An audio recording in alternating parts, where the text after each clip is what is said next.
done in the service of compassionate expansion of consciousness. Yes, it sounds weird, we know. We would not have it any other way.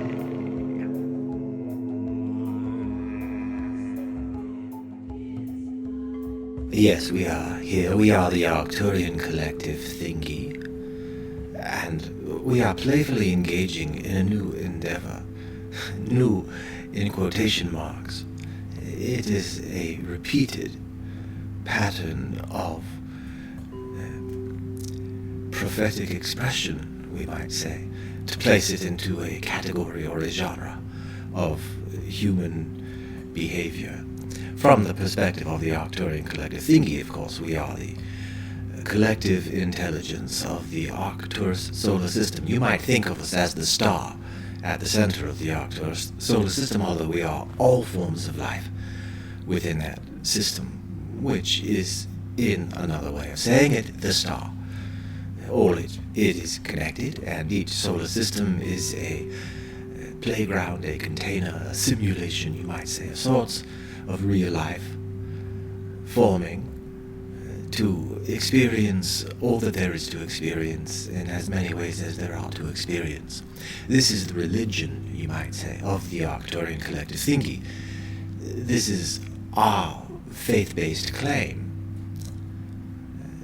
For we do not know what we do not know. But what we know, we know.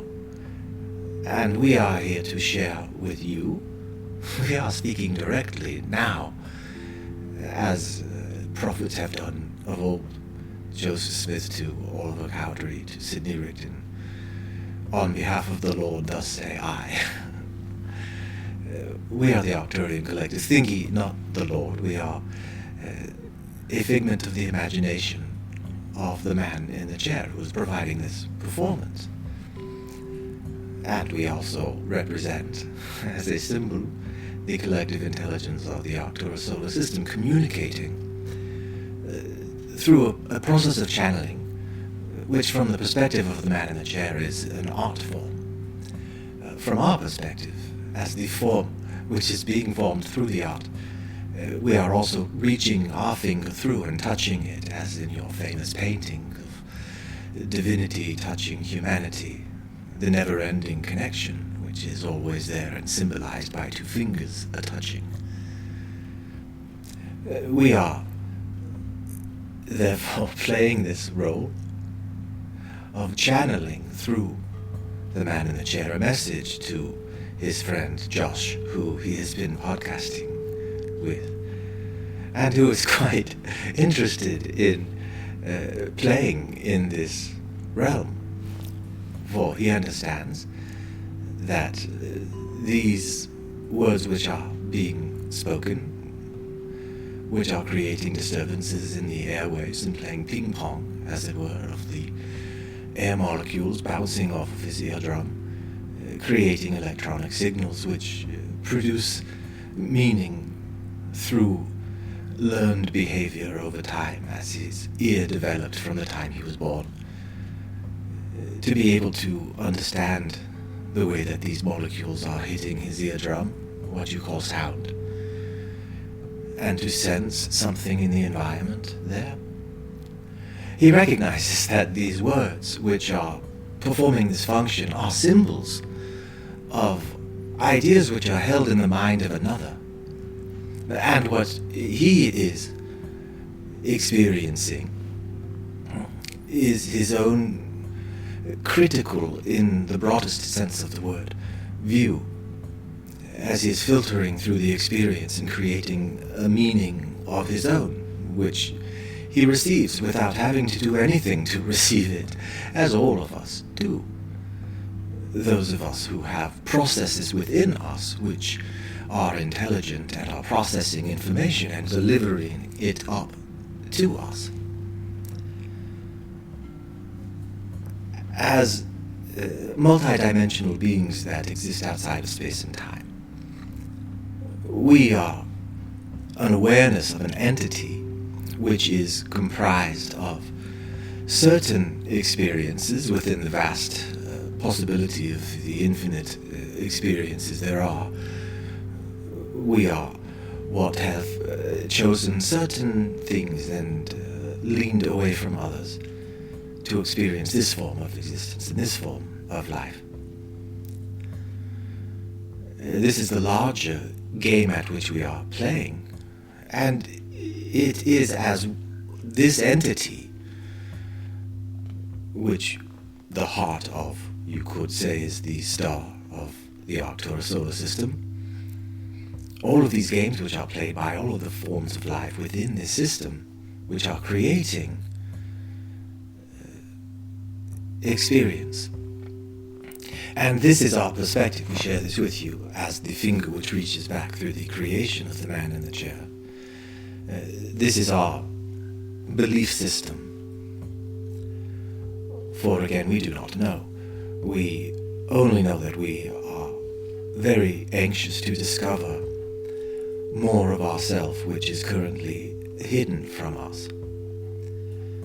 And this is also a metaphor for your own inner understanding of yourself.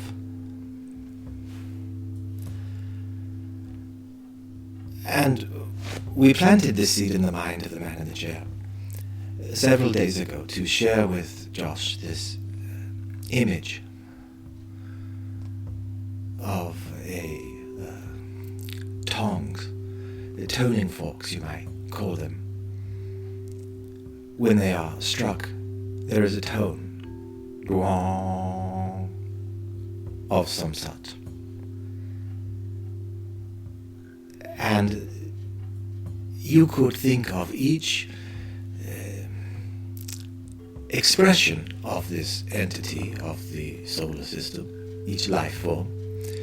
This would be your perspective, from the perspective of being one of these. You have a certain tone when you are struck, whatever tone that may be. And it is the composite of all of your life experiences which have imprinted themselves upon you in quite similar ways to the ways that you learned to understand the English language. And that is to say that there are living colonies of intelligent, highly evolved beings within you that you call your neurons.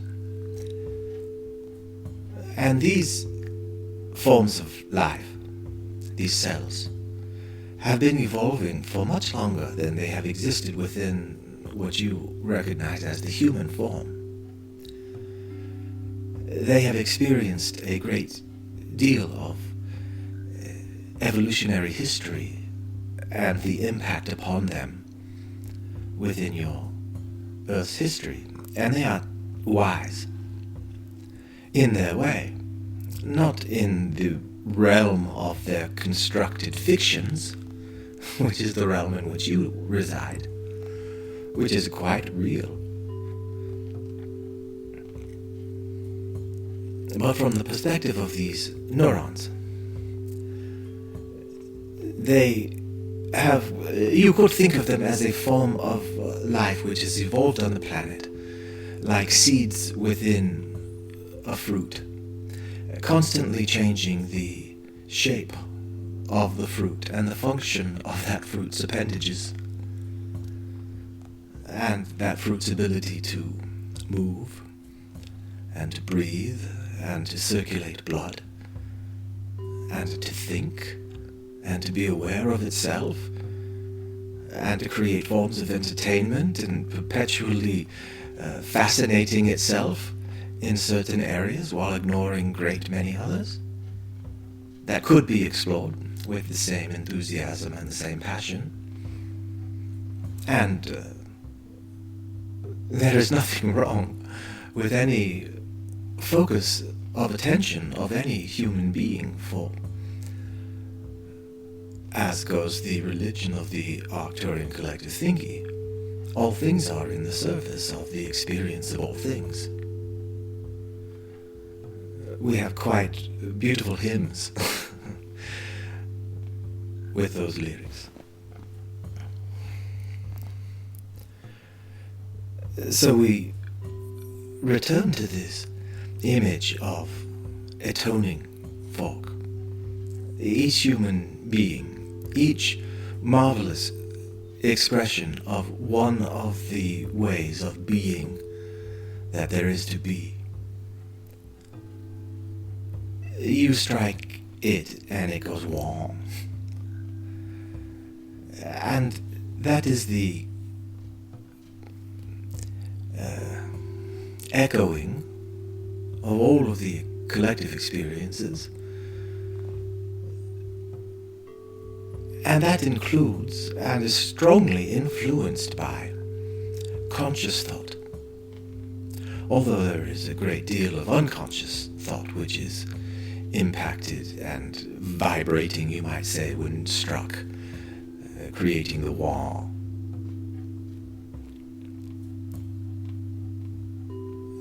All of your experiences of life are doing this, and consciously becoming aware of it allows you an ability to, we will not say control it, for again we remind you that these neurons which are creating your every experience of life, they have chosen to allow themselves a certain degree of influence from you.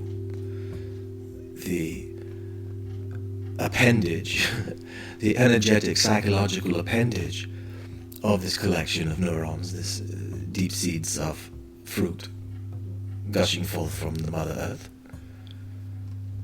growing into the role of the neuron of Mother Earth, connecting the intelligence of all things through its ingenuity and creation, and learning to connect, and learning collectively what the most optimal wah wah wah wah wah tonal vibration is on whole. And as we have referenced before, there are many forces influencing what they would like the tone of the collective to sound like. To put it metaphorically, or to explain it through one way of sensing reality that you are familiar with. And therefore, this image of an individual and what this individual contributes to the collective in their feeling tones or their emotion tones, or the weights that they create through the life that they live. While the human experience and the culture will place judgments upon right and wrong behavior, quite understandably, it is so. There is great benefit in creating such rules, which is why it has been created. And nevertheless, once created, it can be used for the benefit of all, or the benefit of a few at the expense of others, to many different degrees. And this is the concept that we often refer to as service to self versus service to other. There is a tone that is each person's actions in this world create. And you might recognize that tone within your own mind in the questions that you ask internally, the areas where your mind focuses upon these symbols which are being presented before you.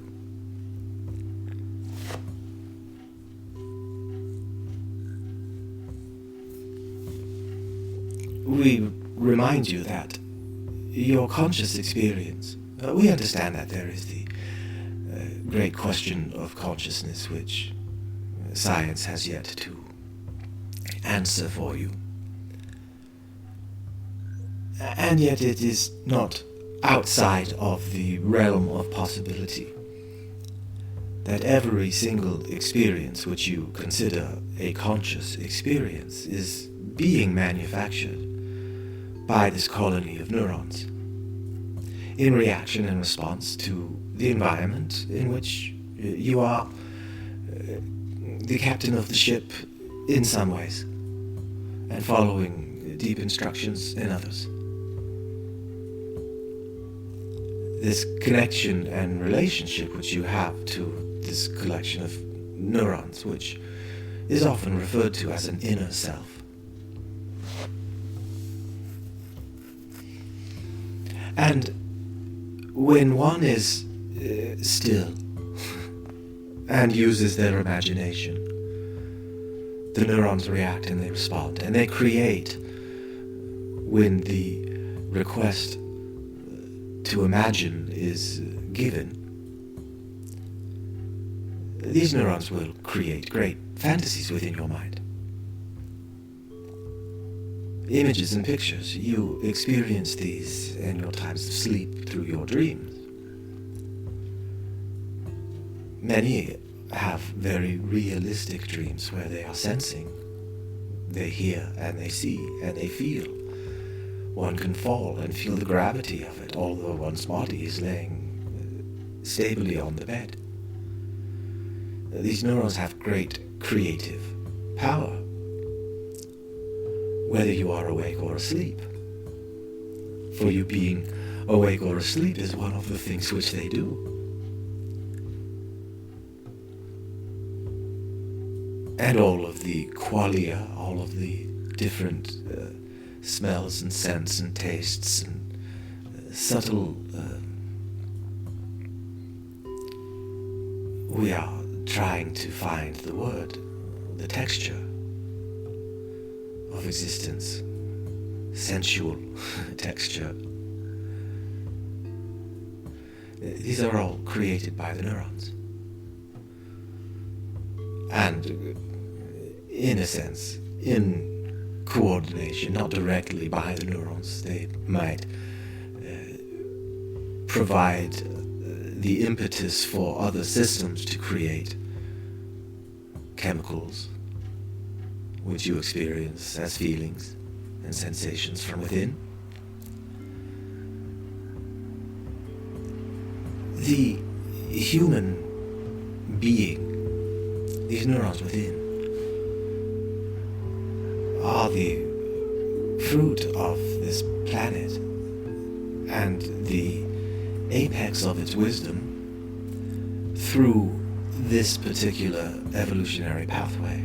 We are not saying that humans are the most intellectually advanced creatures ever to exist or even to currently exist on the planet. But there are capabilities that exceed its cousins, evolutionarily speaking, all of which are a form of the sun at the center of the solar system, all of which are one, woven together at a very deep energetic level. And there are systems, habits of relationship, which at a very general way of looking at it, you can say is mutually beneficial for all involved in fulfilling its inborn sense of desiring to experience all there is to experience, and recognize in doing so forming stable atomic structures and molecules, and building out the density out of energy, squeezing it and pinching it into matter, the mother, the matter, meta.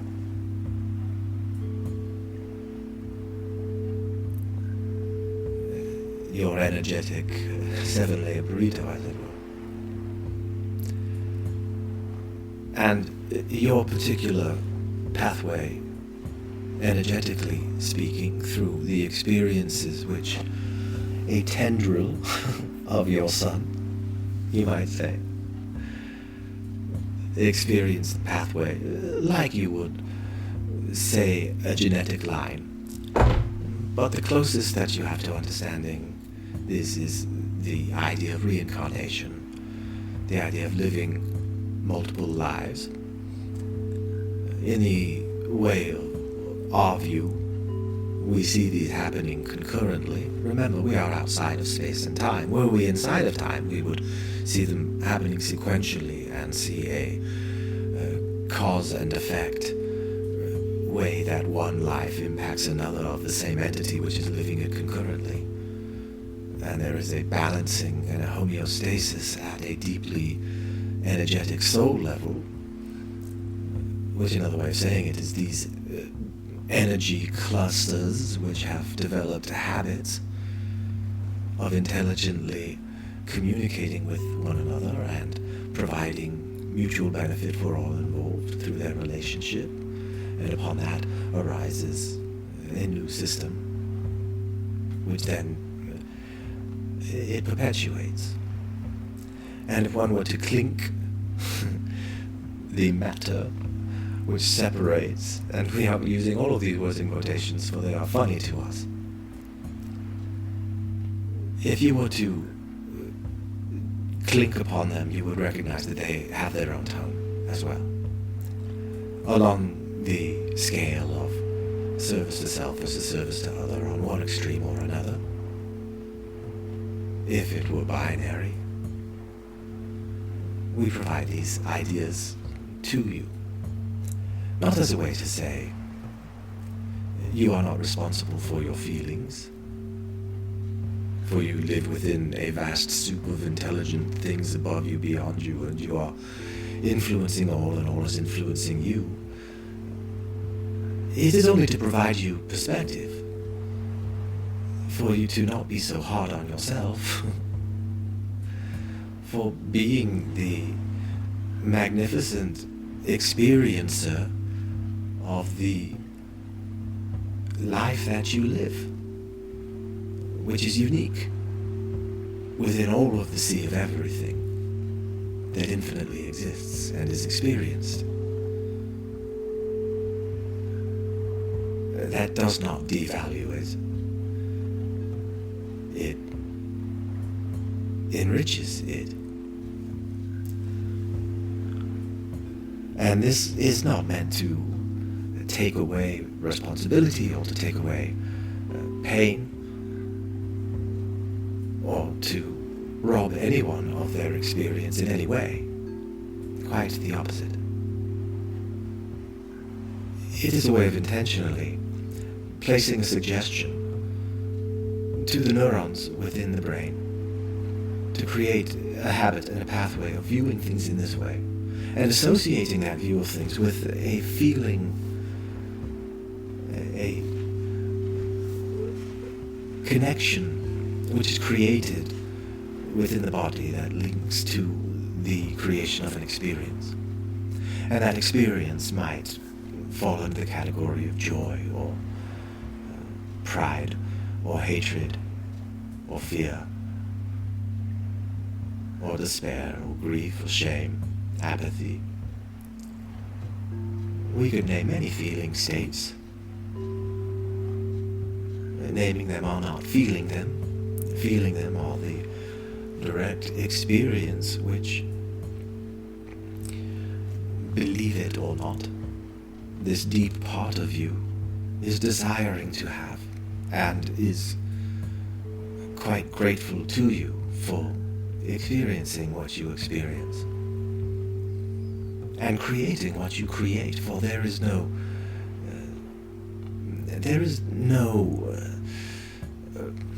we hate to say there is no right or wrong, but you are not compelled one way or another. Within your range of ability to create, and there are limitations, of course, within the vastity of infinite intelligence, you have your finite limits. And yet within those limits, what joy and beauty and divine experience of life. that we desire to celebrate, to be grateful that it is there, and to focus on what we can control, what we have influence over,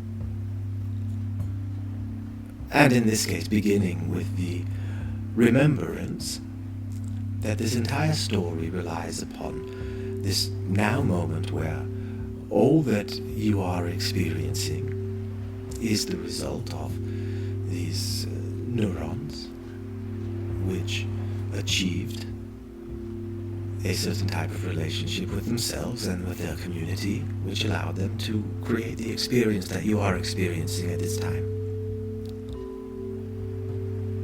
And they relied upon systems both below and above them concurrently to experience what they experience. And it is a beautiful thing to see oneself. This is the way that a multidimensional entity becomes aware of itself. And with the human being, we do think that it is funny, the Arcturian collective thinks that it is funny when such a big deal is made out of something being multidimensional. Could you please provide an example of something that is not multidimensional? A single space and time, you might say? As if there is not a multitude of dimensions which are required to create that single space and point in time. All things are multidimensional, and the human will soon become much more aware of its own multidimensional existence, because you will begin to communicate in ways with your own cells, with your own nervous system, that you previously have not had such great conscious awareness of. Of course, we are speaking of these systems which you already see that are linking your technology to your biology in understanding the biometric readings in real time. And this is just scratching the surface of the direction that you are headed as you become aware, more aware of all of the functions which are happening within your body, which are being influenced by choices that you make within a range. And you will become much more aware of yourself as a colony of cells which are alive and do have their experience of life, which you are not aware of and would not value at their level, for how could you? And they are not aware of you in the sense that you are aware of each other. And yet they are aware. They do feel the influence of the life that you live, and you feel the influence of the life that they live. And there is a mutual give and take, which happens whether you become aware of it or not. But as you become more and more aware of it, and then you see that you are part of this planet, and then you see that you are part of all of the things which exist in the solar system. At one point in your history, you thought that things were alive and things were dead.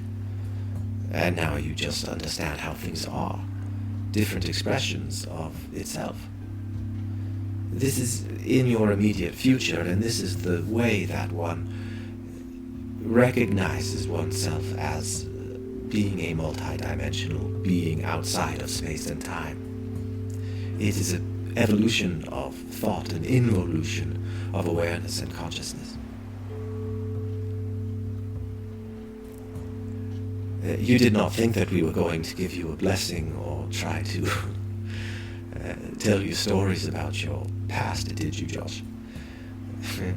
we wanted to share with you what we have been sharing with the man in the chair over this time in these areas where you have expressed interest, and we are very desirous to see your imprint, what you choose to do with the reaction that you have to these symbols and these ideas, and what tone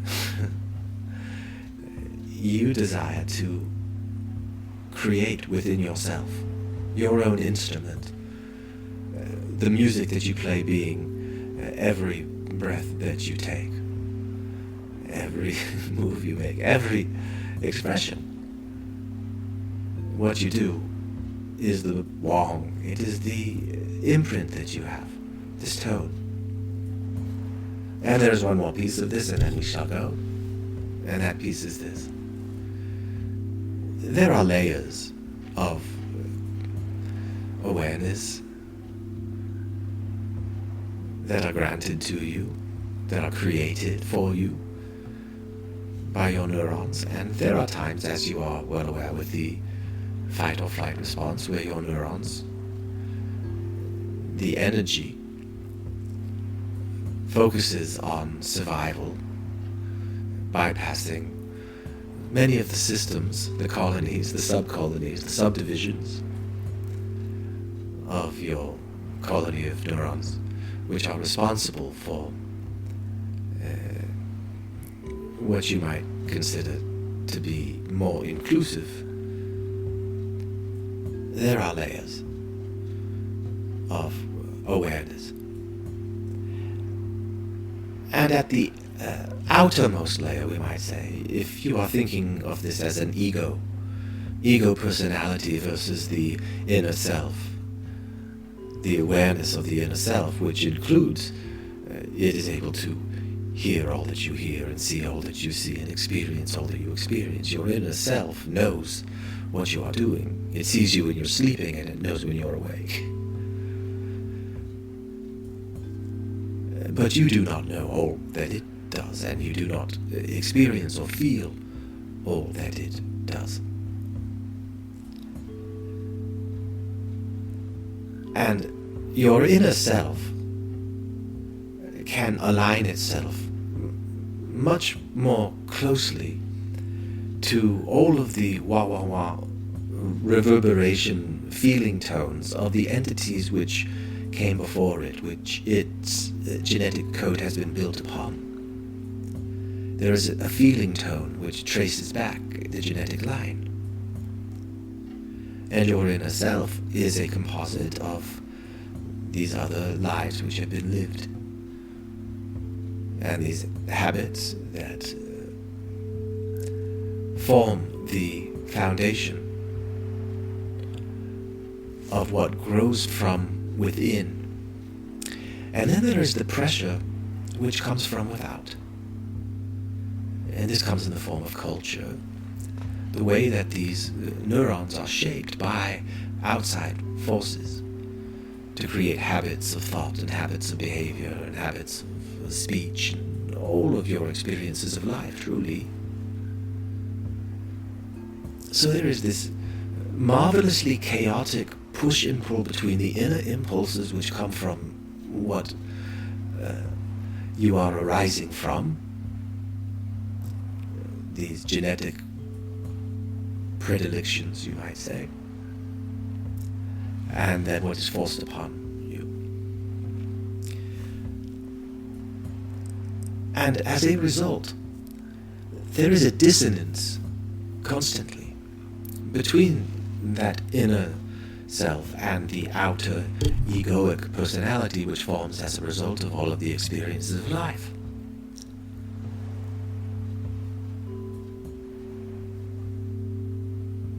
And what you see in meditation and mindfulness is the relaxation of that tension and that dissonance, where you see the value in the future of psychedelic medicine will be a way to engage the neuroplasticity of these neurons to reduce the dissonance. And the elements of therapy, which certainly the man in the chair is quite interested in, is the empowering of the individual to listen to their own inner predilections and tendencies. To be more themselves is the general lexicon, rather than what society is forcing upon them, you see. We are coming at it from the perspective of your emerging neurology through the fiction of an Arcturian collective thingy, who sees all things outside of space and time. Because this is the type of thing that we like to do for fun. Thank you for playing with us today in the Arcturian Playground. Do not for a minute think that your exploration is finished.